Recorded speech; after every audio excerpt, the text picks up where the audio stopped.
मोहतरम सामीन, आइए इस वक्त बहुत तेजी के साथ मैं उस मेहमान शायर से आपकी मुलाकात करवाऊं जिन्होंने अपनी एक अलग शनाख्त और अपनी एक अलग पहचान बनाई है। नाते सरवरे कायनात सल्लल्लाहु अलैहि वसल्लम या मनक़बत के जरिए मोहतरम आफ्ताब रहबर साहब की शख्सियत इस वक्त पूरे हिंदुस्तान में अपनी शेरी और अदबी हरकतों की वजह से और शेरी अदबी खिदमात की वजह से अल्हम्दुलिल्लाह महफिल खास में भी और महफिल आम में भी बहुत मकबूल है। मैं सीधे सीधे इस वक्त मोहतरम आफ्ताब रहबर साहब को आवाज देना चाहता हूँ।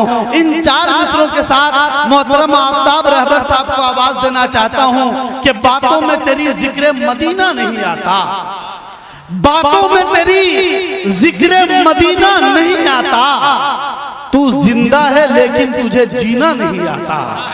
बातों में तेरी जिक्र मदीना नहीं आता, तू जिंदा है लेकिन तुझे जीना नहीं आता, तू जिंदा है लेकिन तुझे जीना नहीं आता। हर शख्स के किस्मत में कहाँ इश्क मोहम्मद, हर शख्स के किस्मत में कहाँ इश्क मोहम्मद, हर शख्स के हिस्से में खजीना नहीं आता, हर शख्स के हिस्से में खजीना नहीं आता।